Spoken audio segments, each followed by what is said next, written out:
அருட்பெருஞ்சோதி அருட்பெருஞ்சோதி தனிப்பெரும் கருணை அருட்பெருஞ்சோதி.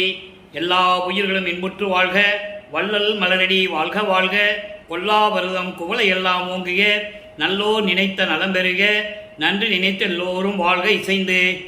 உலக மக்களே, அறிவார்ந்த அன்பர்களே, ஆண்மநேய ஒருமைப்பாடுடைய அன்பர்களே, அருட்பெருஞ்சோதி ஆண்டவருடைய திருவிளையாடலை பார்த்து கொண்டிருக்கிறோம். அருட்பெருஞ்சோதி ஆண்டவருடைய திருவிளையாடல் இந்த பிரபஞ்சம் தோன்றிய காலத்திலிருந்தே ஏராளமான திருவிளையாடல்கள் நடந்து கொண்டிருந்தன. கலியுகத்துடைய கடைசி திருவிளையாடல் 1823 தொடங்கி 30/1/1874 இரவு 12 மணி வரையிலும் கடைசி திருவிளையாடல் நடந்து கொண்டிருக்கிறது. அதாவது 51 ஆண்டுகள். 51 ஆண்டுகள் நடந்த திருவிளையாடல்களை திருவட்பாவின் மூலமாக நமது பிள்ளை பெருமானவர்கள், வளர்ப்பமானவர்கள் எப்படியெல்லாம் அருளியிருக்கிறார்கள் என்பதை தான் பார்த்து கொண்டிருக்கிறோம். இந்த திருவிளையாடல் ஏன் நடந்தது என்பதற்கு ஏராளமான விளக்கங்கள் இருக்கின்றன. சமயங்களும் மதங்களும் மார்க்கங்களும் இந்த பிரபஞ்சம் தோன்றிய காலத்திலிருந்தே தோன்றி அதை உருவாக்கிய சமய தலைவர்கள், அதாவது சைவ சமய தலைவர்கள், வைஷ்ணவ சமய தலைவர்கள், இவர்களெல்லாம் ஒன்றாக சேர்ந்து சிவபெருமான், நடராஜன், சொக்கநாதன், தியாகராஜபுரம் என்ற சைவ சமய தலைவர்களும் வைஷ்ணவ சமய தலைவர்களாகிய திருமால், பிரம்மன், இந்திரன் போன்றவர்களும் அவர்கள் கருத்துக்கு ஏற்றபடி தத்துவங்களின் அடிப்படையில் உருவங்களை அமைத்து, அதற்கேற்ற ஆலயங்களை அமைத்து, வழிபாட்டு முறைகளை அமைத்து மக்களை வழிபட செய்து விட்டார்கள். அதற்கு பிறகு வந்த ஆழ்வார்களும் சரி, சைவ சமய தொண்டர்களும் சரி, ஏராளமான கோயில்களை நிறுவி அதற்கேற்றபடி ஆலயங்களை அமைத்து மக்களை வழிபட செய்து விட்டார்கள். இந்த சமயங்களும் மதங்களும் மார்க்கங்களுக்கும் ஆயுள் காலம் உண்டு. அதே போல யுகங்களுக்கும் ஆயுள் காலம் உண்டு. இதெல்லாம் முடிந்த பிறகு, அதனுடைய செயல்களெல்லாம் இழந்த பிறகு, உலக மக்களுக்கென்று ஒரு ஆன்மீக பாதை வேண்டும், ஒரு ஆன்மீக மார்க்கம் வேண்டும். அப்போ அருட்பெருஞ்சாண்டவர் சமரச சுத்த சன்மார்க்கத்தை நிறுவி அதை தன் மகன் கையில் ஒப்படைப்பதற்காக தன்னுடைய இந்த செல்வ பிள்ளையை ஒரு தாயின் வழியாக இந்த பூலோகிற்கு வருவிக்க செய்தார். அந்த நிலைகளை தான் நாம் பார்த்து கொண்டிருக்கிறோம். மருதூர் என்ற ஒரு சிற்றூரிலே ஒரு சைவ குடும்பத்தை சேர்ந்த தம்பதியருக்கு மகனாக வருவிக்க செய்து, அதாவது அந்த அம்மையாருடைய கருவறையிலே தன் மகனை வளர்த்து அதை தெளிவாக கூறுவார்கள் வளர்ப்பமானவர்கள். உபசாரத்தால் பெற்ற தாய் என்பால் ஒருத்தி கருவறையில் நான் பௌதிக வடிவில் இருக்கும்போது, பிண்ட வடிவில் இருக்கும்போது எப்படியெல்லாம் அருட்பெருஞ்சோதி ஆண்டவர் அருளை கொடுத்து காப்பாற்றினார் என்பதை நாம் ஏற்கனவே பார்த்து விட்டோம். கருவறையில் இருக்கும்போது கருவறை இருட்டாக இருக்கிறது என்று சொல்லும்போது வெளிச்சம் காட்டியது, ஒளி காட்டியது. பசி என்று சொல்லும்போது தன் மகனுக்கு கருவறையிலே அருள் அமுதம் ஊட்டியது, தென்றல் அமுத காற்று வீசியது. இப்படியெல்லாம் திருவிளையாடலை பார்த்தோம். அதன் பிறகு வருவிக்க உற்ற பிறகு 5 மாத குழந்தையாக நமது குழந்தை இறைவன் வல்லப்பமானவர்கள் இருக்கும்போது சிதம்பரத்திலே சிதம்பர ரகசியத்தை காட்டியது. இதெல்லாம் நாம் படிப்படியாக பார்த்து விட்டோம். அதன் பிறகு வருவிக்க உற்ற 8 ஆண்டுகள் வரையிலும் தான் யார் என்ற தெரியாத நிலையில் இருந்து கொண்டிருந்த போது அருட்பெருஞ்சாண்டவர் தன் மகனை 9வது ஆண்டில் ஆட்கொள்ளுகிறார். அவர் முன்னே தோன்றி, மகனை நீ என்னால் வருவிக்க உற்றவன் என்ற நிலையை மட்டும் அறிவித்துவிட்டு உனக்கு முன்பருவம் பின்பருவம் காட்டி அருள் செய்வேன் என்று சொல்லி மறைந்து விடுகிறார். அதன் பிறகு நமது பிள்ளை பெருமானுக்கு மறைப்பு நிலை ஏற்படுகிறது. ஞானம் கிடைக்கிறது, மறைப்பு நிலை ஏற்படுகிறது. ஞானம் வேறு, மெஞ்ஞானம் வேறு. மெஞ்ஞானம் சுத்த சன்மார்க்கத்தை வாங்கின பிறகு அவருக்கு மெஞ்ஞானம் கிடைக்கும். அதெல்லாம் நம்ம போக போக பார்க்க போகிறோம். இப்போ இறைவனால் வருவிக்க உற்ற மகன் என்று தெரியும், வெளியே யார்ட்டையும் சொல்ல முடியாது, ஏற்கனவே நெறிநீக்கப்பட்டது. அந்த மாதிரி வாக்குறுதி, அதாவது சத்தியம் பண்ணி தான் இந்த பூலோகத்திற்கு வருகிறார். அதற்கான பாடல்கள் எல்லாம் உண்டு. அந்த விளக்கத்தையும் நம்ம பார்த்துருக்கிறோம். இப்போ 9வது ஆண்டில் ஆட்கொண்ட பிறகு, மகன் என்ற நிலை தெரிந்த பிறகு, இறைவனால் வருவிக்க உற்றவன் என்ற நிலை தெரிந்த பிறகு அவருக்கு ஞானம் கிடைக்கிறது. பாடல்கள் பாடுகின்ற அந்த ஞானம் கிடைத்து விடுகிறது. அதன் பிறகு எப்படி முறையீடு செய்கிறார்? இறைவன் ஆட்கொள்ளவில்லை என்று அந்த மனநிலையில் இருந்து கொண்டு இறைவனிடம் முறையீடு செய்கிறார். இதைதான் திருவருள் முறையீடு என்ற பதியத்திலே 1ஆம் திருமுறையிலிருந்து நாம் பார்த்து கொண்டிருக்கிறோம். இதுவரையில் 97 பாடல்களுடைய விளக்கத்தை பார்த்திருக்கிறோம். அருட்பெருஞ்சாண்டவர் திருவிளையாடல் எப்படியெல்லாம் நடந்தது என்பதை ஒவ்வொரு பாடலின் மூலமாக நாம் பார்த்து கொண்டிருக்கிறோம். இறைவனை எப்படி முறையீடு செய்கிறார், அவருடைய மனநிலை எப்படி இருந்தது என்ற நிலையை மட்டும் நாம் பார்த்து கொண்டிருக்கிறோம். இது நடக்கும்போதே வல்லப்பெருமான் அவர்கள் இந்த மண்ணுழைக்க வரிவிக்க உற்று 12 ஆண்டுகளுக்குள் இருந்து கொண்டிருக்கிறார். திருவருள் முறையீடு 1ஆம் திருமுறை பதிகம் 6 98வது பாடல். நல்லா கவனிச்சுக்கிட்டே வரணும். ஏன்னா இறைவனுடைய திருவிளையாடல் சொல்லிட்டு இருக்கோம், தினமும் சொல்லிட்டு இருக்கோம். ஒவ்வொரு நாளும் ஒவ்வொரு பாடலிலிருந்து எப்படி திருவிளையாடல் நடந்ததை விளக்கமாக பார்த்துட்டு இருக்கோம். நீள் ஆதரவு கொண்டு என் குறையாவும் நிகழ்த்தவும் நீ கேளாதவன் என வாளா இருக்கின்ற கேண்மை என்னோ. பாடல் உங்களுக்கு புரியாது. பாடலிய இறைவன் கொடுத்த விளக்கம் எளிமையாக இருக்கும்.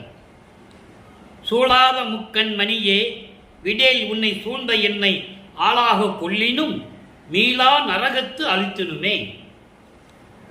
இறைவா, உன்னாலே வருவிக்க விட்ட பிறகு, உன்னுடைய மகன் என்று தெரிந்த பிறகும் கூட நீ எந்த விதமான அருளை கொடுக்கவில்லை என்போது நான் எந்த நிலையில் இருக்கிறேன் என்று சொல்லி இந்த பாடலிலே குறிப்பிடுகிறார்.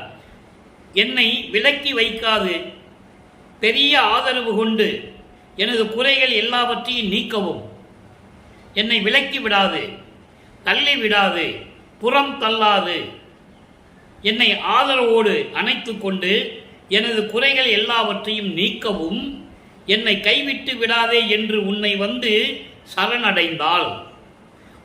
சரணடைந்தால் எதையும் கேட்காதவன் போல் சும்மா இருந்தால் முக்கண் இறைவனே, அருளுடைய இறைவனே, இது தகுமா? நான் என்ன செய்வேன்? நீ என்னை ஆட்கொள்ளாவிட்டால் மீள முடியாத நரகம் என்னும் துன்பத்தில் மூழ்கி விடுவேனே, விரைவில் வந்து அருள்வாயாக என்று சொல்லி இந்த பாடலை நமக்கு அறியிருக்கிறார்கள். அன்பர்களே, நான் ஏற்கனவே கூறியது போல இறைவனுடைய திருவிளையாடலை கதை போல சொல்லிக் கொண்டு போகலாம். ஆனால் அதில் உண்மை இருக்க வேண்டும், உங்களுக்கு தெரிய வேண்டும். புராணங்களிலும் காவியங்களிலும் எவ்வளவோ திருவிளையாடல்களை கதையாக ஆன்மீக சொற்பொழிவிலே சொல்லிக் கொண்டிருந்தார்கள். ஆனால் அத்தனையும் உண்மை என்று மக்களுக்கு புரிய வேண்டும் என்பதற்காக தான் திருவருட்பாவை மக்களிடம் கொண்டு போய் சேர்க்க வேண்டும் என்ற ஒரு நல்ல நோக்கத்தில் தான் பாடலை சொல்லி அதன் விளக்கத்தை சொல்லிக் கொண்டிருக்கிறேன். இப்போ இந்த பாடல் மூலமா என்ன சொல்லிட்டாரு? என்னை விலக்கி வைக்காது, என்னை தள்ளி விடாது, புறம் தள்ளாது, என்னை பெரிய ஆதரவோடு அணைத்து கொண்டு எல்லா குறைகளையும் நீக்க வேண்டும் என்று சொல்லி உன்னிடம் வந்து சரணடைந்தால் நீ எதையும் கேட்காதவன் போல் இருப்பது அழகல்லவே. முக்கண் உடைய இறைவனே, விரைவில் வந்து எனக்கு அருள்வாயாக. நீ என்னை அருள் செய்து ஏற்றுக்கொள்ளாவிட்டால் மீள முடியாத நரகத்தில் வீழ்ந்து விடுவேனே, துன்பத்திலும் துயரத்திலும் வீழ்ந்து விடுவேனே, விரைவில் வந்து அருள்வாயாக என்று சொல்லி முறையீடு செய்கிறார். அவருடைய மனநிலையை நீங்கள் கொஞ்சம் புரிஞ்சுக்கணும். யார் மக்களிடம் வல்லப்பமானவர்கள் வருவிக்க விட்டு 202 ஆண்டுகள் ஆகிவிட்டது. அவருடைய இறை நிலையை மக்களிடம் சொல்ல வேண்டும். யாரும் சொல்லவில்லை என்பதுதான் வேதனையான விஷயம். இப்போ இந்த நிலை தொடர்ந்து கொண்டிருக்கும் போது 13வது ஆண்டு தொடக்கத்தில் திருவொற்றியூர் சொல்லுகிறார்கள் நமது குழந்தை இறைவன் வல்லற்பெருமான் அவர்கள். அங்கே போய் தியாகராஜ பெருமானை பற்றி பாடுறது, பேசுறது, விண்ணப்பம் வைக்கிறதெல்லாம் நம்ம ஏற்கனவே 11 பதியத்தில் பார்த்துட்டோம். திருவிழா வீதி வரும், அதில் நின்றுட்டு பார்ப்பாரு, இதெல்லாம் நம்ம ஏற்கனவே பார்த்துட்டோம். இப்போது திருவொற்றியூருக்கு போய் எந்த பிரயோஜனமும் இல்லை. இறைவனை வந்து அருளை கொடுக்கல. அதனால் என்ன பண்ணுறாரு? திருமலை வயலுக்கு போகிறார். இப்போது இதில் நீங்கள் ஒன்று நல்லா கவனிச்சிக்கணும். இப்போ அவர் எங்கே போனாலும் நடந்து தான் போகணும். அவருக்கு எந்த விதமான அருள் சக்தியும் கிடைக்கல. அதுக்கப்புறம் பறந்து போகிறது, அண்டங்களை விட்டு அண்டங்களை கடந்து போகிறது, அதெல்லாம் நம்ம எப்போ கிடைச்சதுன்னு இப்போ இன்றைக்கி பார்க்க போகிறோம். இன்றைக்கி பதிவில் பார்க்க போகிறோம். இப்போது இந்த நிலையில் இருக்கும்போது திருமலை வயலுக்கு நடந்து போகிறார். அங்கே போய் இறைவனிடம் விண்ணப்பம் செய்கிறார். நல்லா கவனிக்கணும். இதுக்கிடையில் இந்த 11 பதியத்தில் 2ஆம் திருமுறையில் 11 பதியத்தில் நம்ம பார்த்துட்டோம். நீங்கள் தினமும் பார்த்துருந்தால் உங்களுக்கு மனசில் நல்ல விளக்கம் தெரிஞ்சிருக்கும். எந்த விதமான அருளையும் இறைவனிடம் பெறவில்லை என்ற நிலையில் இருக்கும்போது தான் இப்போ திருமலை வாயிலுக்கு போகிறாரு. முன்னிய மறையின் முடிவின் உட்பொருளை முக்கண்ணா மூவருக்கும் முதல்வா, மன்னிய கருணை வாரியே முல்லை வாயில் வாழ் மாசிலா மணியே, அந்நியன் அல்லேன் தொண்டனின் முந்தன் அருண் பெரும் கோயில் வந்து அடைந்தால் எண்ணியது சிவனே, எண்ணியது சிவனே, பகைவரை போல் பார்த்து இருப்பது உன் திருவர்களுக்கு இயல்போ. இது பாடல். இப்போ இந்த பாடலுடைய விளக்கம் பாருங்க. இப்போ திருமலை வயலுக்கு போறாரு. அங்கே இருக்கிற இறைவனை மாசிலா மணின்றார். ஏற்கனவே இந்த பிரபஞ்சம் தோன்றிய காலத்திலிருந்தே சிவபெருமானை சைவ சமய அடியார்களும் தொண்டர்களும் சமயக்குறவர்களும் பல பேர்ல வச்சு அழைச்சிக்கிட்டு இருந்தாங்க. அதே போல இவரும் மாசிலா மணின்னு சொல்றார். சொல்லிதான் ஆகணும், காலத்தின் கட்டாயம். இவர் சமயங்களிலும் மதங்களிலும் மார்க்கங்களிலும் அருட்பெருஞ்சாண்டவர் இருக்க வைக்கணும் தன் பிள்ளைய, தன் மகனை. அதன் போய் இது வேண்டான்னு சொல்லணும். அப்போ சுத்த சன்மார்க்கத்தை கொடுத்த பிறகு அதை சொல்லுவார். அந்த விளக்கத்தை இன்னைக்கு நம்ம பார்க்க போகிறோம். இப்போ இவரும் அதே மாதிரி சமயங்களையும் மதங்களையும் மார்க்கங்களையும் பின்பற்றி கொண்டு திருநீர் பூசிக்கொண்டு உத்தராகச்ச மாலையை போட்டுட்டு எல்லா சமய வழிபாடுகளும் பண்ணிட்டு தான் இருக்கிறாரு. இதுதான் உண்மை. இதுக்கு அப்புறம் நடந்ததே உலக மக்கள் யாரும் சொல்லலை. அவர் பூசினார்ப்பா, அவர் இருந்தார்ப்பா, நீ அதே மாதிரி இருந்துட்டு வாங்கப்பா, இப்படியே மேடையில் பேசி பேசி மக்களிடம் சுத்த சன்மார்க்கத்தை கொண்டு சேர்க்காமல் விட்டு விட்டார்கள். சுத்த சன்மார்க்கம் என்பது வேறு, சமயங்களும் மதங்களும் மார்க்கங்களும் என்பது வேறு. இதெல்லாம் சுத்த சன்மார்க்கத்தின் முக்கிய தடைகள் என்று சொல்லுகிறார். நல்லா புரிஞ்சுக்கணும் நீங்க. இப்போ அந்த நிலைகள் இருக்கும்போது அதாவது முல்லைவாயிலில் இந்த மாதிரி சொல்றாரு. எப்படின்னா, அதாவது வேதங்களினுடைய முடிவுகளில் விளக்கங்களில் இருக்கின்ற இறைவனே, முக்கண் உடைய இறைவனே, பிரமனும் திருமாலும் ருத்திரனும் பார்க்க முடியாத இறைவன். அது ஏராளமான விளக்கங்கள் நம்ம திருவட்பாவிலே பார்த்துக்கிட்டு இருக்கோம். 3 பேரும் இறைவனை பார்க்க முடியல மட்டுமல்ல, தேவர்கள் யாராக இருந்தாலும் சரி யாருமே பார்க்கல. அதை தெளிவாக நம்ம திருவட்பாவிலே விளக்க இருக்கு. ஆக இந்த மூவரும் பார்க்க முடியாத இறைவன் மன்னிய கருணை வாரியே, நிலை தேர்வுடைய நிலையான கருணை கடல், கருணை உள்ள கடலே, முல்லையிலே திருமுல்லை வாயிலே வாழ்கின்ற மாசிலாமணியே, நான் அந்நியன் அல்லேன். எப்படி சொல்றாரு பாருங்க. நான் வேற ஆளு நீ நினைச்சிட்டு இருக்க, அந்நியன் அல்லேன், நான் மற்றவன் கிடையாது, உன்னால் வருவிக்க விட்டவன் மகன் அல்லவா.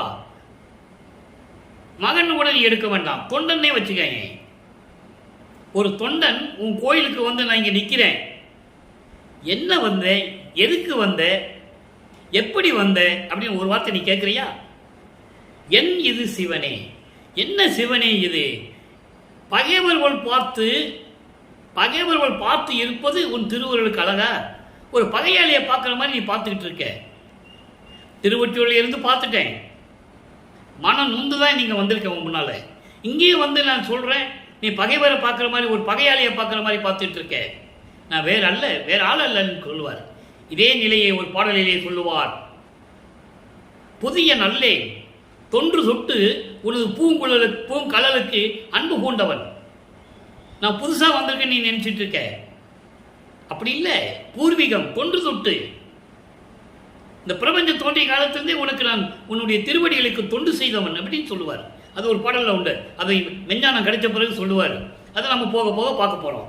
இப்போ சொல்கிறாரு, நான் மகன் உன்னால் வருவிக்க விட்ட நிலையை மட்டும் வேண்டாம், நான் உன்னுடைய தொண்டன் கூட வச்சுக்கோ. வந்து நிற்கிறேன் பகைவன் போல, ஒரு பகையாளி போல பார்த்துக்கிட்டு இருக்க, என்ன சிவனே இது, அந்த என்னன்னு கூட கேட்க மாட்டேன்ற அப்படின்னு சொல்லி இந்த பாடலை நமக்கு அள்ளி இருக்கிறார்கள். ஆக அவருடைய மனநிலை எப்படி இருந்தது என்பதை நீங்கள் புரிந்து கொள்ள வேண்டும். 16 ஆண்டுகளுக்குள் 51 ஆண்டுகளை 8 பிரித்து தன் மகனுக்கு அருள் செய்து கொண்டிருக்கிறார் அருட்பெருஞ்சோதி ஆண்டவர். அப்போ அந்த 16 ஆண்டுகளுக்குள் இது நடந்து முடிஞ்சிடுச்சு. இப்போ மறுபடியும் திருவொற்றியூர் வராரு. பதியத்தில் ஏராளமான பாடல்கள் உண்டு. நம்ம தினமும் ஒரு பாடல் தானே பார்க்க முடியும். இப்போ 3ஆம் திருமுறைக்கு வரும்போது மறுபடியும் திருவொற்றியூருக்கு வராரு. திருவொற்றியூருக்கு வரும்போது ஏற்கனவே நம்ம 9 பதியத்தை பார்த்துட்டோம். இப்போ 10வது பதியத்தில் 7வது பாடலை பார்த்துட்டு இருக்கோம். அந்த 9 பதியத்திலையும் 3ஆம் திருமுறையில் வரும்போது வல்லப்பெருமான் அவர்கள் வருவிக்க விட்டு 24 வருஷம் ஆகிப்போச்சு. 24 வருஷம் ஆகிப்போச்சு. நல்ல வாலிப பருவம் என்று வச்சுக்கங்களேன். அப்போ இறைவனிடம் எப்படி சொல்லுகிறார், இதை உலக மக்களுக்கு எப்படி தெரிவிக்கிறார்?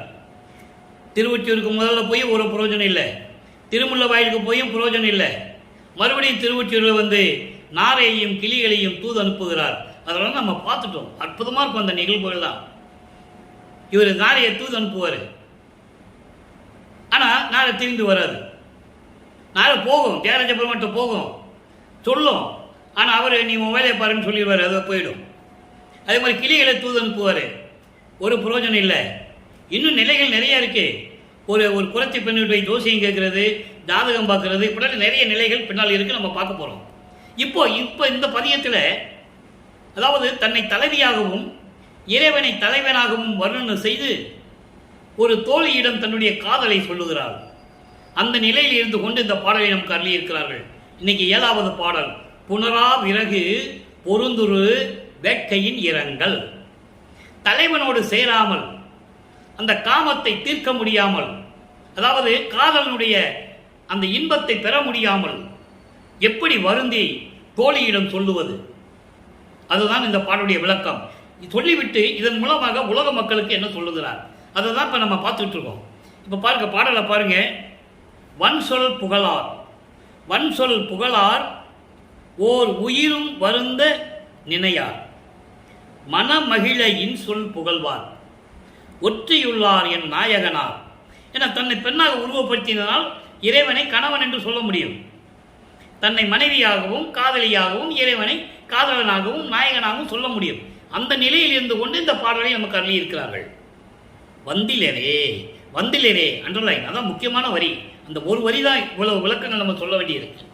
வந்திலேரே புன் சொல் செவிகள் புக துயரம் பொறுத்து முடியேன், புலம்பி நின்றேன் தென் சொல் கிளியே. தோழியை சொல்றார், தென் சொல் கிளியே என்னடி நான் செய்வது ஒன்றும் தெரிந்திலனே. இது பாடல். இப்போ நிலைகள் மாறிக்கொண்டே வருகிறது. முதல்ல திருவொற்றியூர் போனாரு, ஒன்னாகலை. அப்புறம் திருமுல்லைவாயலுக்கு போனாரு, ஒன்னாகலை. திருப்பி திருவொற்றியூருக்கு வராரு. இதுக்குள்ள காலங்கள், ஆண்டுகள் கடந்து போயிடுச்சு, ஆண்டுகள் கடந்து போயிடுச்சு. இப்போ என்ன சொல்றாரு, தோழிகிட்ட சொல்றாரு, தோழியே நான் திருவொற்றியூருக்கு சென்று தியாகராஜ பெருமானை பார்த்தேன், அவர் இன்னும் வரவில்லை. என்ன சொல்றாரு, வன் சொல் புகழார், தீய சொற்களை பேச மாட்டார், எந்த உயிருக்கும் துன்பத்தை தரமாட்டார், மனம் மகிழும்படி இனிமையாக பேசுவார். அப்படிப்பட்ட இறைவன் திருவொற்றியூரிலே இருக்கின்றார், அவர் என் நாயகனார். வந்திலரே, இத்தனை ஆண்டுகள் ஆகிவிட்டது, இன்னும் வந்து எனக்கு எந்த அருளையும் கொடுக்கவில்லை. புன் சொல் செவிகள் புக துயரம் பொறுத்து முடியே. தேவையில்லாத ஏளனமான பேச்சுக்கள், தகாத வார்த்தைகள் எல்லாம் பேசுகிறார்கள். அது என் காதில் வந்து விழும்போது என்னால் பொறுத்து கொள்ள முடியவில்லை. புலம்பி நின்று கொண்டிருக்கிறேன். ஏனான் இந்த வருவிக்க விட்டேனோ, ஏன் இந்த மண்ணு பூலோகத்துக்கு வந்தேனோ என்று தெரியவில்லை என்று நான் புலம்பிக் கொண்டிருக்கிறேன்.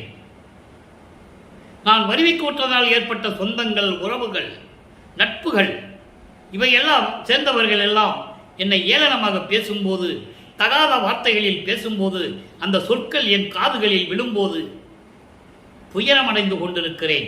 என்னால் பொறுத்து கொள்ள முடியவில்லை. புலம்பி நின்று கொண்டிருக்கிறேன். அழகாக இருக்கின்ற என் தோழியே, தோழி என்றால் உள்ளம், உள்ளத்திடம் சொல்லுகிறார். பொறுக்க முடியவில்லை, துயரத்தை பொறுக்க முடியவில்லை. உள்ளத்திடம் சொல்லி மனதை ஆற்றிக்கொள்ளுகிறார். அதை உலக மக்களுக்கு தெரிவிக்கிறார். நான் என்ன செய்வதென்று எனக்கு தெரியவில்லையே தோழி என்று சொல்லி இந்த பாடலை நமக்கு அருளியிருக்கிறார்கள். இந்த பாடலின் மைய கருத்து உலக மக்களுக்கு எப்படி தெரியப்படுத்துவது. உலக மக்களே, நான் இறைவனால் வருவிக்க உற்று 24 ஆண்டுகள் வரையிலும் இறைவனிடம் எந்த அருளையும் பெற முடியவில்லை. நேரடியாக சொல்ல முடியாது, காலத்தின் கட்டாயம். அதனால் பாடலின் மூலமாக உலக மக்களுக்கு தெரிவிக்கிறார். ஒரு தோழியிடம் உள்ளத்திடம் சொல்லுவது போல உலக மக்களுக்கு தெரிவிக்கிறார்.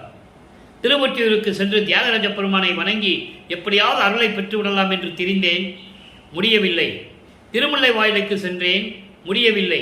திருவள்ளி தாயத்துக்கு சென்றேன், அதை அடுத்த பதிவில் நம்ம பார்க்க போகிறோம். முதலே விளக்கத்துக்கு ஓரளவுக்கு சொல்கிறேன். அப்போது அதையும் பெற முடியவில்லை. இப்போது நான் திருவொற்றியூரில் நின்று கொண்டிருக்கிறேன். எப்படிப்பட்ட இறைவன் தெரியுமா? திருவொற்றியூரில் இருக்கின்ற தியாகராஜ பெருமான் தீய சொற்களை பேச மாட்டார், கடும் சொற்களை பேச மாட்டார், எந்த உயிருக்கும் தீங்கு நினைக்க மாட்டார், மனம் மகிழும்படி இனிமையாக பேசுவார். அவர்தான் என்னுடைய நாயகனார், என்னுடைய இறைவன். அப்படிப்பட்ட இறைவன் இன்னும் வந்து என்னிடம் வந்து சேரவில்லை. இதை பார்த்து பேசுகின்ற செவி, இதை பார்த்து பேசுகின்ற தீய சொற்கள், ஏளனங்கள், பேச்சுகள், அவமானங்கள் எல்லாம் என் காதில் விழும்போது நான் மிகுந்த துயரத்தில் இருந்து கொண்டிருக்கிறேன். உலக மக்களே, நான் புலம்பி நின்று கொண்டிருக்கிறேன். நான் என்ன செய்வதென்று தெரியாமல் இருக்கிறேன் உலக மக்களே என்று சொல்லி உலக மக்களுக்கு தெரிவிக்கிறார். இப்போ இந்த நிலைகள் எல்லாம் மாறுகிறது. அடுத்த நிலைக்கு சென்று கொண்டிருக்கிறார். எப்படின்னா, எங்கேயும் போய் இறைவனுடைய அருளை பெற முடியல. அவர் ஒரு முடிவுக்கு வந்துட்டார், உறுதியா, மன உறுதியோடு. இனிமேல் நான் எங்கேயும் போறதில்லை, இவனை தேடி நான் போறதே இல்லை, அப்படின்னு சொல்லி வீட்டுக்குள்ள உட்கார்ந்து கதவை பூட்டி தாப்பா போட்டார்.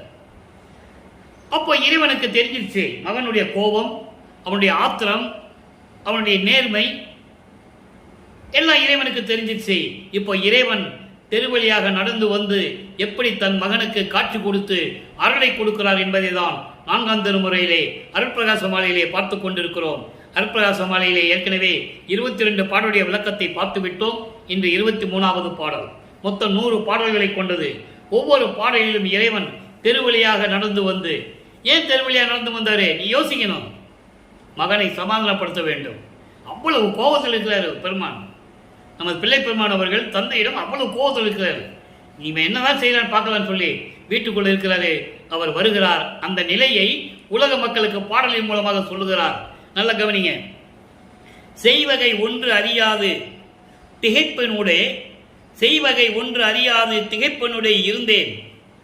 திடுக்கென எங்கு எழுந்திருப்ப தெருக்கதவம் பிறப்பித்து, உய்வகை ஒன்று எனது கரத்தில் உவந்து அளித்து, மகனே உய்க. நல்லா கவனிக்கணும். மகனே உய்க, மகிழ்ந்து இன்று முதல் ஒன்றும் அஞ்சேன் என்று நெய்வகையில் புகன்ற பின்னும் அஞ்சியிருந்தேன். அஞ்சியிருந்தேனை மீண்டும் இன்றைய இரவில் உணர்வு ஊட்டி அச்சம் தவிர்த்தாய். ஐவகையாய் நின்று மன்றில் ஆடுகின்ற அரசே, அற்புத தாழ்மலர் வருத்தம் அடைந்தன என் பொருட்டே. இது பாடல். இப்போ இந்த பாடல் விளக்கம் பாருங்க, எப்படி திருவிளையாடல் நடக்குது. இப்போ ஒரு வீட்டுக்குள்ள இருந்துட்டாரு, கதவை பூட்டிட்டாரு, திறக்க முடியாதுன்னு சொல்லி உட்கார்ந்துட்டாரு. அப்போ இறைவன் தெருவழியாக நடந்து வந்து ஒன்றும் செய்ய முடியாது என்ற நிலையில் நான் திகைப்போட வீட்டுக்குள்ளே இருக்கும்போது திடுக்கென கதவை திறக்க வைத்து, திடீரென்று, திடுக்கென என்பது திடீரென்று கதவை திறக்க வைத்து, உய்வகை ஒன்று எனது கரத்தில் அளித்து, அதாவது மேம்படும் வகையில் அருளோடு விளங்கி கொண்டிருக்கின்ற ஒரு அருள் கொடையை என் கையிலே மகிழ்ந்து கொடுத்து, மகனே சிறப்போடு இருப்பாயாக பூலோகத்தில். எப்படி சொல்ற பாருங்க, மகனே சிறப்போடு இருப்பாயாக பூலோகத்தில், இன்று முதலில் மகிழ்ந்து இருப்பாயாக. இதுக்கு முன்னால உன்னை நான் ரொம்ப துயரப்பட வச்சுட்டேன், துன்பப்பட வச்சுட்டேன், என்னால நீ ரொம்ப கஷ்டப்பட்டுட்ட, வருத்தப்பட்ட, இனிமே அது வேண்டாம் மகனே, அதெல்லாம் இனிமே நடக்காது என்ற ஒரு உறுதியை கொடுத்து, மகிழ்ந்து இன்று முதல் ஒன்றும் அஞ்சேன், இனிமே நீ அஞ்ச தேவையில்லை என்று சொல்லி ஒரு அருள் கொடையை கொடுத்து, என்ன அருள் கொடை பின்னால பார்க்க போறோம். அருள் கொடையை கொடுத்து மெய்வகையில் புகன்ற பின்னும் அஞ்சி இருந்தேன். இதுக்கு என்ன பதில் தெரியுமா? விளக்கம். அதாவது நீ உண்மையாவே கொடுத்துட்ட, இருந்தாலும் நான் பயத்தோடு தான் இருந்தேன். காரணம், உன் மீது நம்பிக்கை இல்லை எனக்கு. பிரபஞ்சத்தில் எத்தனையோ திருவிளையாடல் செய்து கொண்டிருந்தாய், பெற்ற மகனிடமே இவ்வளவு தூரம் நீ திருவிளையாடல் செய்தாய் என்றால் மீண்டும் நான் பயத்தோடு தான் இருந்தேன். என்னாகுமோ ஏதாகுமோ என்று தெரியாமல் நான் பயத்தோடு இருந்து கொண்டிருந்த போது மீண்டும் இன்று இரவில் வந்து மறுபடி வராரு. வந்து கொடுத்துட்டு அவர் போயிடல, இவர் பயத்தோடு இருக்கிறார். இன்னும் என்ன ஆகுமோ ஏதாகுமோ தெரியலன்னு பயத்தோடு இருக்கும்போது மீண்டும் வராரு. மீண்டும் இன்றைய இரவில் வந்து உணர்வு ஊட்டி, உணர்வு ஊட்டி, உணர்வு ஊட்டி என்பது எல்லாவற்றையும் எனக்கு விளக்கம் கொடுத்து, இந்த அருள் கொடை கொடுத்தார் இல்லையா, கையில் வச்சுக்கோன்னு சொல்லி, அதனுடைய விளக்கம் என்ன, அதனுடைய செயலாற்றுகள் என்ன, எப்படி செயல்படுத்த வேண்டும் என்ற நிலைகளை எல்லாம் உணர்வு ஊட்டி எனக்கு அறிவித்து அந்த விளக்கத்தை கொடுத்து பயத்தை நீக்கினாய், அச்சத்தை தவிர்த்தாய், ஐவகையாய் நின்று திருச்சிற்றம்பலத்திலே திருவிளையாடல் செய்து கொண்டு அருளாட்சி செய்து கொண்டிருக்கின்ற இறைவனே, உன்னுடைய திருவடியை வலிக்கும் அளவிற்கு நான் நடந்து கொண்டேனே, அற்புதத்தால் வருத்தம் அடைந்தன என் பொருட்டே. என்னால தானே நீ வந்தாய், உன்னை பார்க்க வேண்டும் என்ற பிடிவாதத்தில் தான் இருந்து விட்டேனே தவிர உன் மீது எனக்கு கோபம் இல்லை என் ஐயனே, என் தந்தையை என்று சொல்லி இந்த பாடலில் நாம் கருளியிருக்கிறார்கள். ஐவகை என்பது 5 பூதங்களை அடக்கி ஆளுவது, 5 தொழில்களை செய்து கொண்டிருப்பது, இப்படி பல தத்துவங்கள் இருக்கின்றன, எத்தனையோ தொழில்கள் இருக்கின்றன.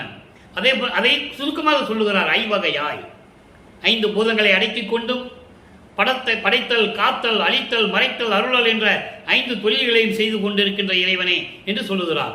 இதை சொல்லும் பொழுது இன்னொரு முக்கியமான சூட்சமமான ஒரு விளக்கம் இருக்கிறது. ஏற்கனவே பிரம்மன், திருமால், ருத்திரன், மகேஸ்வரன் இவங்க தான் செஞ்சுக்கிட்டு இருந்தாங்க. அவங்களுடைய நிலை முடிந்த உடனே, ஆயுள் காலம் முடிந்த உடனே, செயல் காலம் முடிந்த உடனே 5 தொழிலை வாங்கி கையில் வச்சுக்கிட்டாரு. அவங்க 5 பேர் என்ன பண்ணாங்கன்னா, திரும்பி தமக்கு கிடைக்கணும் அப்படின்னு சொல்லி தவம் இருக்கிறாங்க. இவருக்கு கொடுக்க முடியாதுன்னு சொல்லிட்டார். ஏற்கனவே உங்ககிட்ட கொடுத்தது போதுண்டா சாமி, இந்த பிரபஞ்சத்தில் இவ்வளவு தூரம் நடந்து போச்சு, சமயங்களை உருவாக்கினீங்க, மார்க்கங்களை உருவாக்கினீங்க, எல்லாரையும் சண்டை போட வச்சீங்க, உயிர்களெல்லாம் கொண்டு குவிச்சிங்கன்னு சொல்றார். பாட்டில் இருக்கு. வருணை மா கொலை பாதகன் சொல்லுவார் பிரம்மனை. வருண மகா கொலை பாதகன் அப்படின்னா, வருணம்னா வகை வகையா கொலை செஞ்சிருக்கானோ பாடல்ல இருக்கு. மக்கள்கிட்ட யார் சொல்லலை, யாருக்கு தெரியல, அவ்வளவுதான். அதனால இவர் மறுபடியும் 5 தொழிலை அவங்ககிட்ட கொடுக்க முடியாது, பிடிக்க வச்சுக்கிட்டாரு. தன் மகனிடம் கொடுக்க வேண்டும் என்பதற்காக. எப்போ 51 ஆண்டுகள் கழித்து, இப்ப எத்தனையாவது ஆண்டாகுது? இப்ப இந்த அருளை கொடுக்கும் போது வல்லப்பமானவர்கள் வருவிக்க விட்டு 33 ஆண்டுகள் ஆகிறது. இன்னும் 18 ஆண்டுகள் இருக்கு. அப்ப அந்த 5 தொழிலை அவர் தான் செய்யணும். பிரம்மன் திருமாலிட்ட கொடுக்கல. அப்ப அவங்க திருவடி நிலையிலாம் எப்படி இருந்தது இன்னைக்கு நம்ம பார்க்க போறோம். அப்ப அந்த கையில வச்சுக்கிட்டு இருக்கிறதுனால சொல்றாரு, ஐவகையாய் நின்று அருளாட்சி செய்து கொண்டிருக்கின்ற இறைவனை என்று சொல்லி இந்த பாடலை எழுதியிருக்கார்கள். ஆக வல்லப்பமானவர்கள் வருவிக்கவுற்று 32 ஆண்டுகள் நிறைவடைந்து விட்டது. இந்த பூலோகத்திற்கு ஒரு தாயின் வழியாக வருவிக்கவுற்று 32 ஆண்டுகள் முடிந்து விட்டது. இப்போ 33வது ஆண்டு தொடக்கம். இதற்கிடையில் ஒரு திருவிளையாடல் இந்த நம்ம சொல்லி தானே இருக்கோம். நனக்கோடி அம்மையாருக்கு தாலி கட்டி அந்த அம்மாவுக்கு மோட்ச வீட்டை காட்டி விமோசனத்தை கொடுத்தது. செஞ்சுதான் ஆகணும், அது காலத்தின் கட்டாயம். அப்போ அந்த பற்றுகளெல்லாம் விடணும். அது உலகையில் பல விதமாக விளக்கங்கள் பேசினாங்க, அதெல்லாம் நம்ம அதுக்குள்ளே போக வேண்டாம், அது அப்படியே கூட இருக்கட்டும். நம்ம திருவருட்பாவிலே இறைவனுடைய திருவிளையாடல் என்ன நடந்தது, எதற்காக நடந்ததுன்னு தான் இப்போ நம்ம பார்த்துட்டு இருக்கோம். அப்போது அந்த நிலை முடிந்து விட்டது. அப்போ அந்த பற்றுகளை அறுக்க வேண்டும். சமயங்கள், மதங்கள், மார்க்கங்களிலேயே நிலையை கடக்க வேண்டும். சரியை, கிரியை, யோகம் என்ற 12 நிலைகளை கடக்க வேண்டும். சரியை என்பது உருவ வழிபாடு, கிரியை என்பது அந்த உருவ வழிபாட்டை வேதம் ஓதி வேள்வி வளர்த்து மந்திரம் சொல்லி வழிபடுவது. யோக நிலை, யோக நிலையிலிருந்து வழிபடுவது, உருவங்களை மனதிலே நினைத்து கொண்டு யோக நிலையிலிருந்து வழிபடுவது. இப்படி இந்த பணி ஒவ்வொன்றுக்கு 4 நிலைகள் இருக்கு. இந்த 12 நிலைகள் கடக்கணும். கடந்தாச்சு. இப்போ அவரை அறியாமலேயே அவர் கடந்து கொண்டு விட்டார். அருப்பஞ்சாண்டர் தன் மகனை கடத்தி கொண்டு வந்துட்டாரு. அதனால தான் அங்கே இருக்க வச்சது. தியாகராஜன் சொல்ல வச்சது, நமச்சிவாயன் சொல்ல வச்சது, சிவாயனமன் சொல்ல வச்சது, திருவொற்றியூருக்கு போனது, திருவள்ளி தாயத்துக்கு போனது, திருமலை வயலுக்கு போனதெல்லாம் என்ன, எதுக்காக? இதெல்லாம் கடக்கணும். அவர் இவருக்கு தெரியாமையே அவர் கடந்துகிட்டு இருக்கிறார்.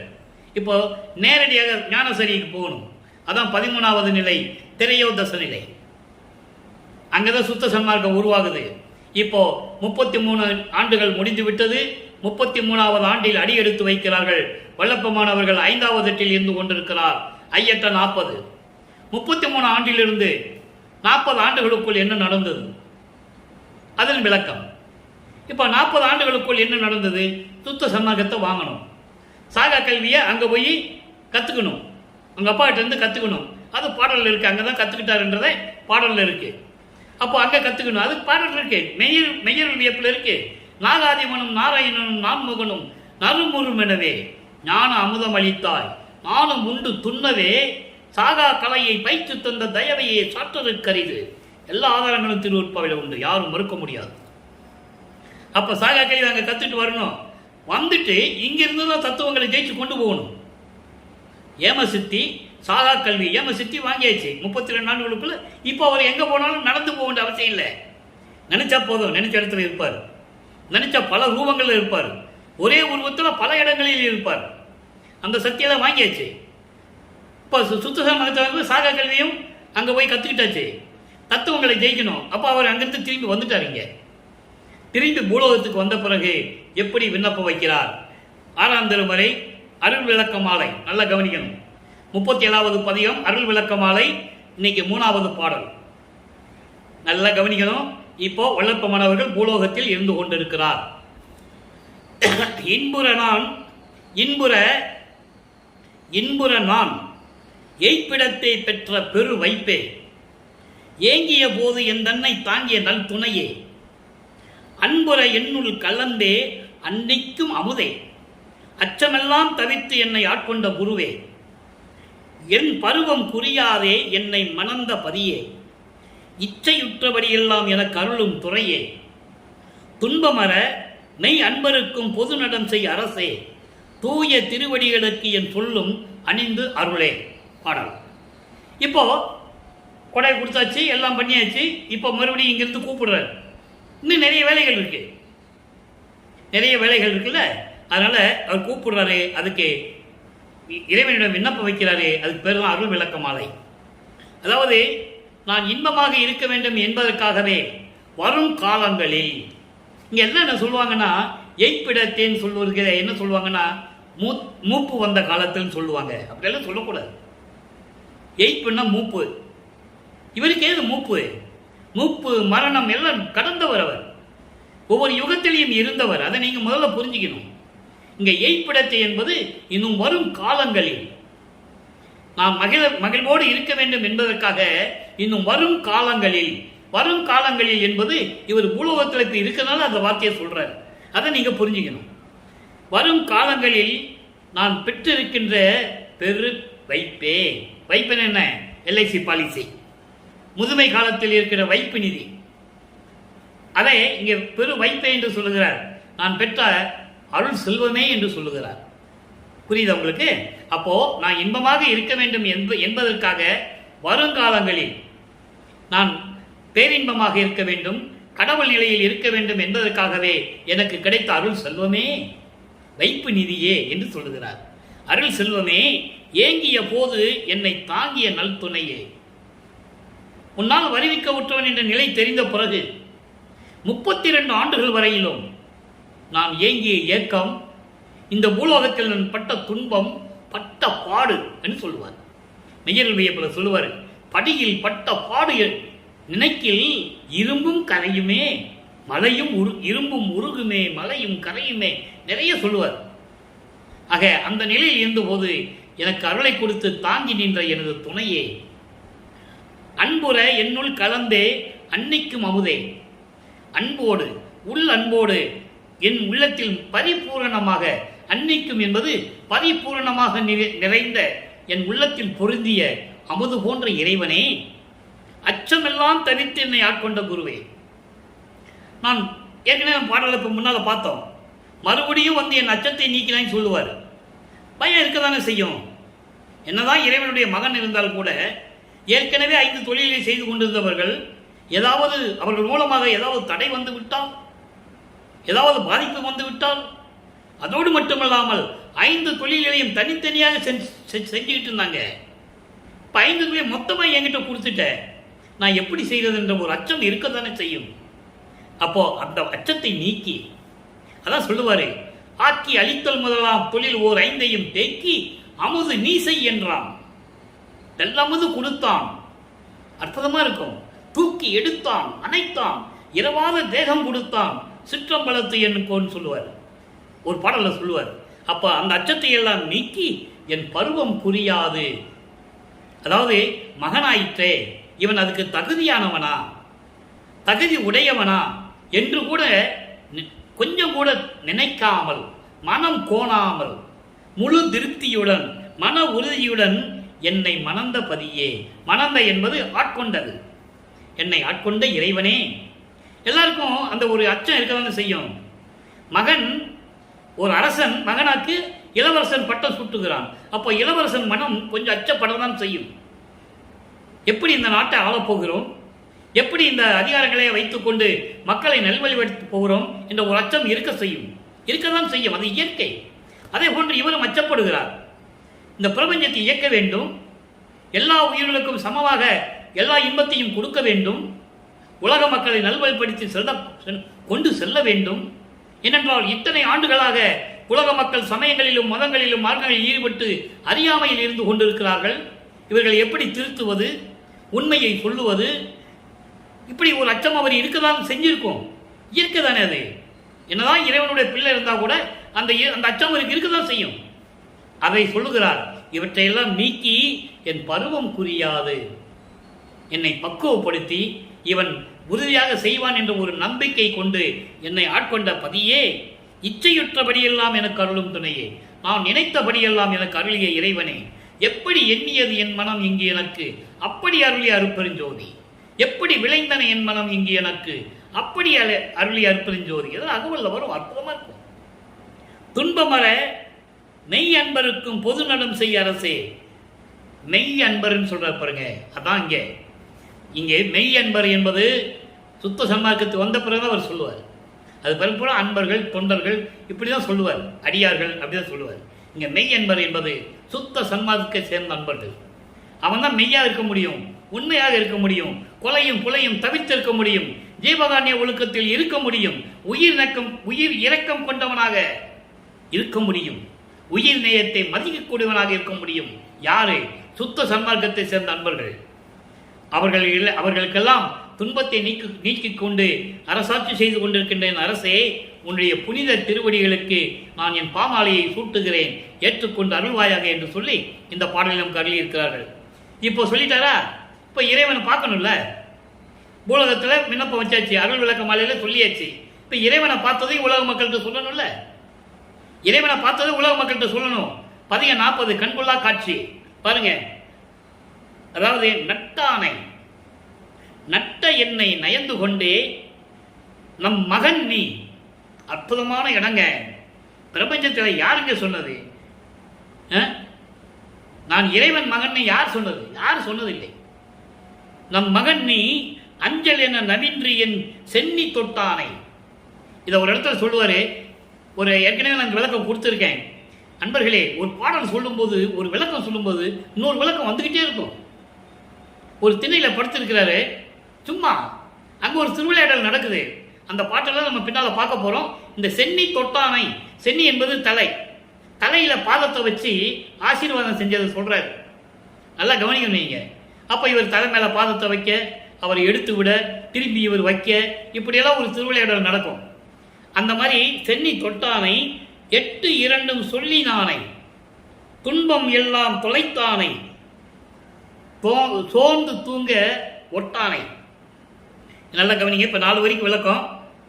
நட்டானை, என்னை விரும்பி இந்த உலகிற்கு வருவிக்க செய்தவனை, என்னை விரும்பியவனை, என்னை விரும்பி நயந்து கொண்டே அன்பாக பேசி நீ என் மகன் நீ என்று சொல்லுகிறார் இறைவன். நம் மகன் நீ அஞ்சல் என்று நவின்று என் சென்னி தொட்டானை, என் தலை மீது ஆசீர்வாதம் வைத்தவனை, நீ என் மகன்டா செல்லம்.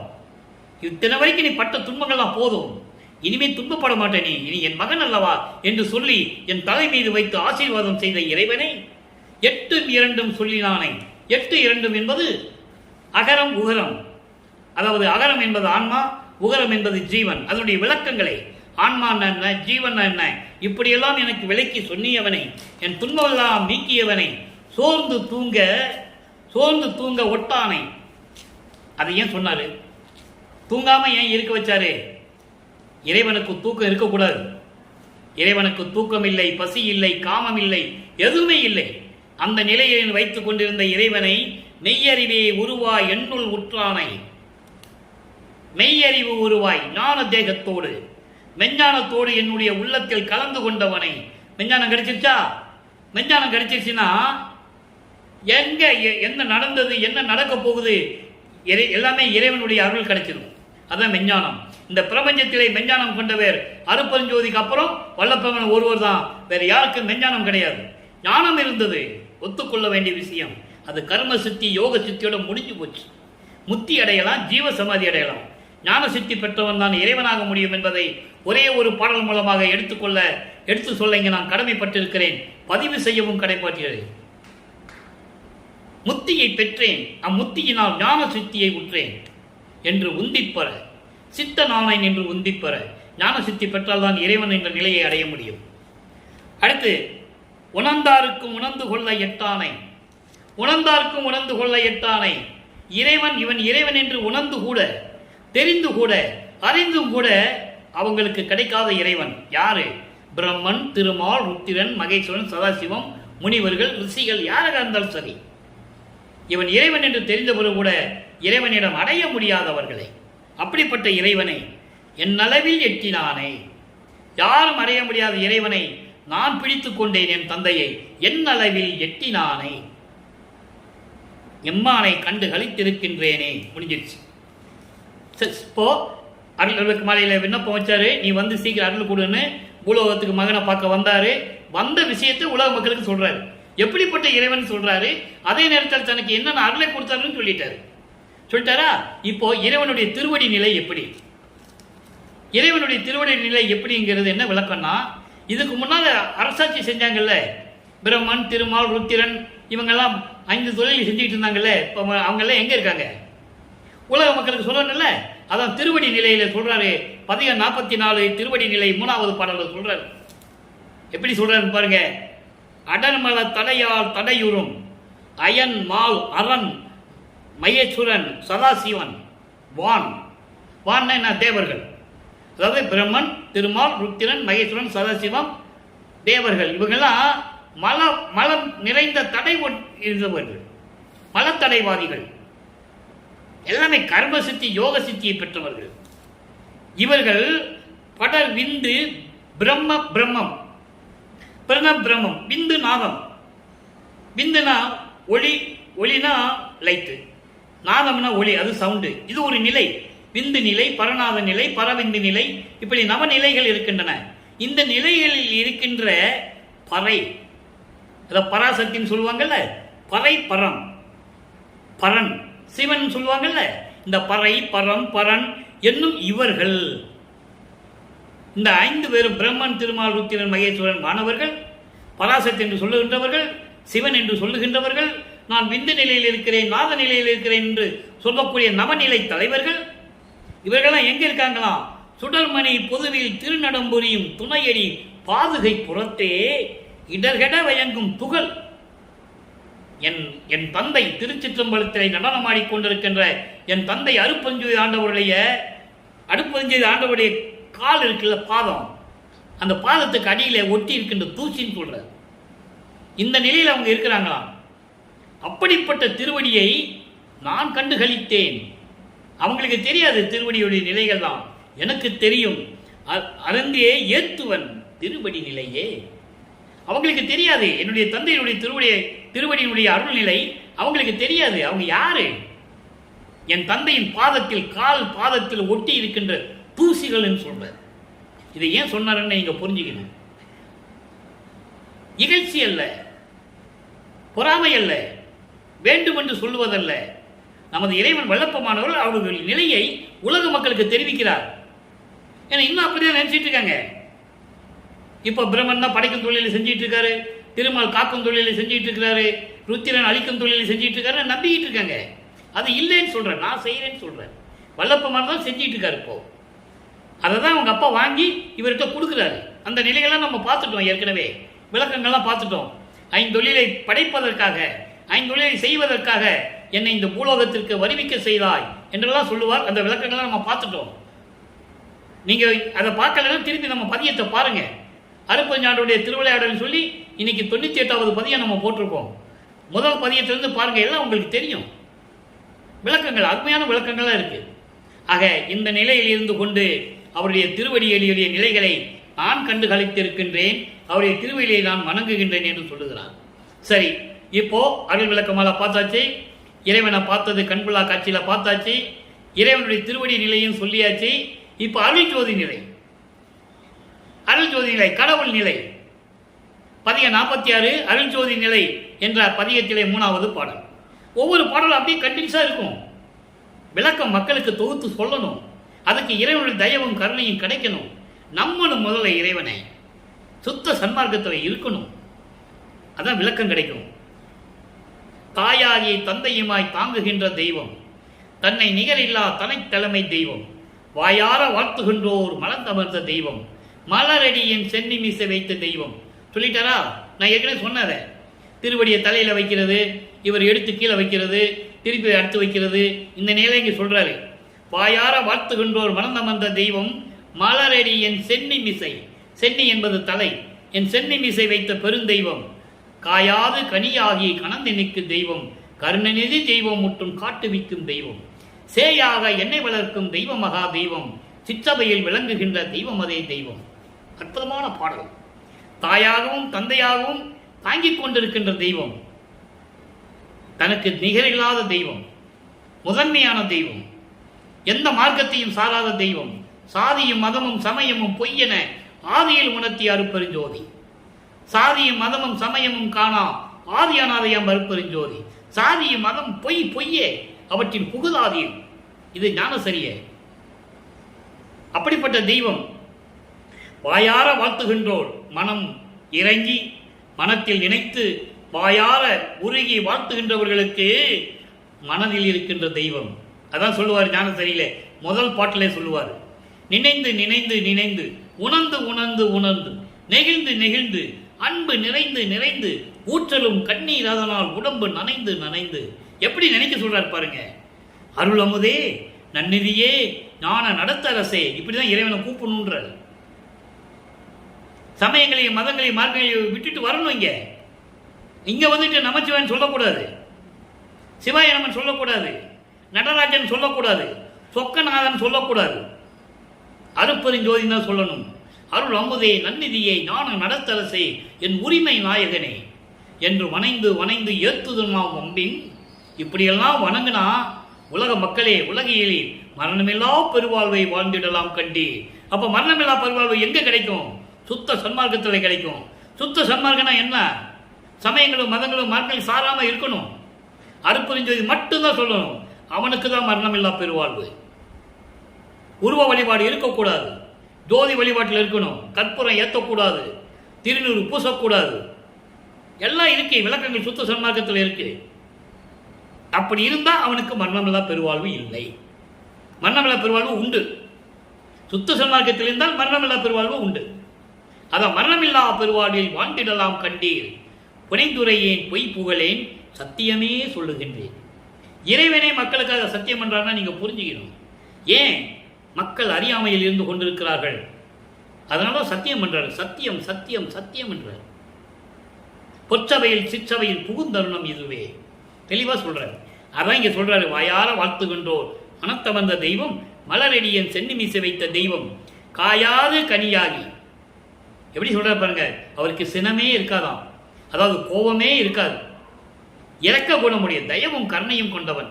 அதான் காயாது கனியாகி, கோபம் கொள்ளாமல் சினம் கொள்ளாமல் தயவோடையும் கருணையோடையும் கலந்து இனிக்கும் தெய்வம், கருணைநிதி தெய்வம், முற்றும் காட்டுவிக்கும் தெய்வம், எல்லாம் கொடுக்கிற தெய்வம், சேயாக என்னை வளர்க்கும் தெய்வம், மகனாக என்னை வளர்த்து கொண்டிருக்கின்ற தெய்வம், தெய்வமதே தெய்வம், சிற்றவையில் விளங்குகின்ற தெய்வமதே தெய்வம். எவ்வளவு அற்புதமா பாடியிருக்காருன்றதை நீங்க புரிஞ்சுக்கணும். சரி, இப்ப எல்லா நிலைகளையும் சொல்லியாச்சு. இப்ப பேரானந்த நிலை எப்படி இருக்கும்? எல்லாம் வாங்கியாச்சு. இப்ப இவருடைய பேரானந்தம், பேரானந்தம் என்பது சச்சிதானந்தம், சச்சிதானந்தம் என்பது சுத்த சிவ அனுபவம். கடவுள் நிலையில் இருந்தால் தான் இது கிடைக்கும். அதை தான் சொல்றாரு பேரானந்த நிலையிலே. பதிக 47 3வது பாடல் நல்லா கவனிங்க. துதிவளர் திருச்சிற்றம்பலத்தாடும் ஜோதியில் ஜோதியே, எனது மதிவளர் மருந்தே, மந்திரமணியே. மந்திரமணியே, மந்திரமணி என்பது அதாவது உயிர் நேயத்தோடு உயிர் இரக்கத்தோடு மாணிக்கம் போன்று விளங்கிக் கொண்டிருக்கின்ற இறைவன். மன்னிய பெரும் குணம் மனமே, குணமலையே, கதி தரும் துரிய தனிவெளி நடுவே கலந்து அரசு ஆள்கின்ற கலித்தே, பதிவுறும் உள்ளத்தை இனித்திட எனக்கே பழுத்த பேரானந்த பலமே. அதாவது திருச்சிற்றம்பலத்திலே திருவிளையாடல் செய்து கொண்டு அருளாட்சி செய்து கொண்டு உயிர்கள் இனங்களை காத்து கொண்டிருக்கின்ற ஜோதியில் ஜோதியே. ஜோதியில் ஜோதி பிண்டத்திலே வரும்போது ஜோதியில் ஜோதி சிரச சொல்லுவார். ஜோதி அதுக்குள்ள ஒரு ஜோதி இருக்கு, அதான் உயிரினங்களின் இருப்பு, உயிர் ஆன்ம தத்துவம். ஜோதியே எனது மதிவளர் மருந்தே, மதிவளர் மருந்து என்பது மெஞ்ஞானம் உடைய இறைவனே. மதிவளர் மருந்து என்பது மெஞ்ஞானம். மந்திர மணியே, ஏற்கனவே சொல்லிட்ட மந்திரமணியே, உயிர் நேயம் உள்ள இறைவனே. மன்னிய பெரும் குணமலையே, நிலை பேருடைய பெரும் குணம் கொண்ட கருணை உள்ளம் கொண்ட மலை போன்ற இறைவனே. கதி தரும் துரிய தனிவெளி நடுவே கலந்து அரசு ஆளுகின்ற கலிப்பே. கதி தரும் என்பது இறை அனுபவம். இறை அனுபவம் என்பது அதான் ஏற்கனவே சொன்னது போதே சச்சிதானந்தம், சுத்த சிவானுபவம். அந்த நிலையில் இருந்து கொண்டு சுத்த சன்மார்க்க வெளியிலே இருந்து கொண்டு அரசாட்சி செய்கின்ற திருவிளையாடல் செய்கின்ற எனது இறைவனே, பதிவுறும் உள்ளத்தை பதிவுறும் உள்ளத்தை இனித்திட. எவ்வளவு சொல்ற பாருங்க, பதி பெறும் உள்ளத்தை இனித்திட. பதி என்பது இறைவன் இருக்கின்ற இடம். அப்படி என் உள்ளத்திலே இனித்திட மகிழ்வோடு இருந்து கொண்டு எனக்கே கிடைத்த பழுத்த என்பது கிடைத்த எனக்கே கிடைத்த பேரானந்த நிலையே, சச்சிதானந்தமே, சுத்த சிவானுவோடைய இறைவனே, என் உள்ளத்தில் இனிக்கும்படி இருந்து கொண்டிருக்கின்ற இறைவனே, எனக்கே கிடைத்த இறைவனே என்று சொல்லி இந்த பாடலை நாம் கருளியிருக்கிறார்கள். எனவே அன்பர்களே, இறுதியாக ஒரே ஒரு விளக்கம். இப்போ எல்லாம் சொல்லியாச்சு, அருள் விளக்கமாலையை சொல்லியாச்சு, அதன் பிறகு திருவடி நிலையை சொல்லியாச்சு, அருப்பஞ்சோதி நிலையை சொல்லியாச்சு, கண்கொள்ளா காட்சியை சொல்லியாச்சு, பேரானந்த நிலையை சொல்லியாச்சு. இப்போ ஆண்டு அருளிய அருமையை வியத்தல். 48வது பதியம், ஆண்டு அருளிய அருமையை வியத்தல். உலக மக்கள் சொல்லணும்ல, எப்படி வந்தாரு, எப்படி ஆண்டு என்னென்னலாம் கொடுத்தாரு, உலக மக்களுக்கு சொல்றாரு. 3வது பாடல் அந்த பதியத்திலே, எய்ப்பிலே கிடைத்த வைப்பது என்போ. நான் ஏற்கனவே சொல்லியிருக்கேன், எய்ப்பு என்பது எல்லாருமே சொல்லுவாங்க வயசான காலத்தில், மூப்பு வந்த காலத்தில் சொல்லுவாங்க. வளர்ப்பவனுக்கு அப்படியெல்லாம் கிடையாது. எய்ப்பு என்பது வரும் காலங்களில், வரும் யுகங்களில். நல்லா புரிஞ்சுக்கணும் நீங்க. எய்ப்பிலே கிடைத்த வைப்பது என்போ, வரும் காலங்களில் எனக்கு கிடைத்த அருள் செல்வம் என்று சொல்லுவதா, என்கோ என்றால் என்று சொல்லுவதா, என்று வைத்துக் கொள்ளுவதா, எப்படி வேணும் சொல்லலாம், என்று சொல்லுவதா, என் உயிருக்கு இன்பமே என்கோ, என் உயிரின் பேரின்பமே என்று சொல்லுவதா, துய்ப்பிலே நிறைந்த பெரும் கலிப்பு என்கோ, இப்பொழுது அனுபவிக்கின்ற காலத்தில், இப்போ நிகழ்காலத்தில், இப்போ இந்த நிலையில் நான் அனுபவிக்கின்ற காலத்தில் எனக்கு கிடைத்த பேரின்பம் என்று சொல்லுவதா, அதாவது வருங்காலங்களில் வருகின்ற அருள் செல்வம் வைப்பு நிதி என்று சொல்லுவதா, இப்போ நான் அனுபவிக்கின்ற பேரின்பம் அனுபவிக்கின்ற காலங்களில் கிடைத்த பேரின்பம் என்று சொல்லுவதா, ஜோதியில் ஜோதி என்கோ, ஜோதியில் ஜோதி என்று சொல்லுவதா, தப்பு எல்லாம் பொறுத்த தயாநிதி என்கோ, நான் சமயங்களிலும் மதங்களிலும் மார்க்கங்களிலும் என்னை இருக்க வைத்தாயே, அப்போ நான் செய்த தவறுகள் என்ன தவறு செஞ்சாரு, திருநூறு பூசினாரு, சிவாயனமன் சொன்னாரு, நமச்சிவாயன் சொன்னாரு, சிவசிவான் சொன்னாரு, மாசிராமணின்னு சொன்னாரு, தியாகராஜ நடராஜ சொக்கநாதன் எல்லாம் சொன்னார்ல. அது சொல்லக்கூடாதுல்ல சுத்த சன்மார்க்கத்தில். சுத்த சன்மார்க்கத்தில் அருப்பறிஞ்சோதி தான் சொல்லணும். அதை நான் தெரியாமல் சொன்னேன்ல, இருந்தாலும் அது தவறு தானே, நீ தானே சொல்ல வச்ச, நான் சொன்னேன். அப்போ அந்த தவறையும் நீக்கி, என்னுடைய தவறுகளை எல்லாம் நீக்கி என்னை ஆண்ட தயாநிதி என்று உன்னை சொல்லுவதா, எவ்வளோ அருமையாக சொல்றார் பாருங்க. தனிப்பெரும் தலைவனே என்கோ, ஏன் தனிப்பெரும் தலைவன் சொல்றாரு, யாரிடம் ஒப்பிட முடியாத தலைவன், சமயங்களையும் மதங்களையும் மார்க்கங்களையும் சாராத தலைவன், சுத்த சன்மார்க்கத்தின் தலைவன் என்று உன்னை நான் சொல்லுவதா, எப்படி உன்னை சொல்லுவது, இப்பிறப்பதிலே மெய்யன் அளித்து, நல்ல கவனிக்கணும், இப்பிறப்பதிலே மெய்ப்பயன் அளித்து. ஏன் இப்பிறவி என்று சொல்லுகிறார், அவருக்கு இறப்பு பிறப்பு இல்லை, ஒவ்வொரு யுகத்திலேயும் இருந்தவர், கிரேதயுகம் திரேதயுகம் போரயுகம் கலியுகம் எல்லா யுகங்களிலும் இருந்தவர். ஏன் பிறப்புன்னு சொல்றார்னா, இறைவனால் ஒரு தாயின் வழியாக இந்த மண்ணுக்கு வருவிக்க செய்தனால் கிடைத்த பிறப்பு. உலக மக்கள் அதான் சொல்லிட்டு இருக்காங்க, இன்னும் அதை தானே பேசிட்டு இருக்காங்க. அப்படி உன்னால வருவிக்க விட்டதனால் ஏற்பட்ட இந்த பிறப்பு இருக்குதே, இதை உலக மக்கள் அறிய, வானவர்கள் அறிய, தேவர்கள் அறிய மெய்ப்பயன் அளிக்க வேண்டும். மெய்ப்பயன் அளித்து, மெய்ப்பயன் உண்மையான நிலைகளை, உண்மையான முத்தேகத்தை, பிரணவ தேகம், சுத்த தேகம், ஞான தேகம் என்ற எல்லா தேகத்தையும் எனக்கு கொடுத்து இங்கு என்னை ஆண்டு, இங்கு என்பது இந்த பூலோகத்தில், எல்லாருக்கும் முன்னால் இந்த பூலோகத்தில் என்னை ஆண்டு அருளிய உன்னை நான் என்னவென்று சொல்லுவது. எவ்வளவு அற்புதம் பாருங்க, இவ்வளவு விளக்கங்கள் இருக்கிறது நண்பர்களே. திருவருட்பாவிலே இறைவனுடைய திருவிளையாடல் சொல்லும் போது உடம்பு பூரிக்கும், உடம்பு சிலிர்க்கும். இப்படியெல்லாம் திருவிளையாடல் நடந்து கொண்டிருந்ததை உலக மக்களிடம் மறைத்து விட்டார்களே, அதுதானே உண்மை. எனவே இப்படியெல்லாம் இறைவன் வந்து தன்னை ஆண்டு அருளிய விதத்தை இந்த பதியத்தின் மூலம் நமக்கு அருளி இருக்கிறார்கள்.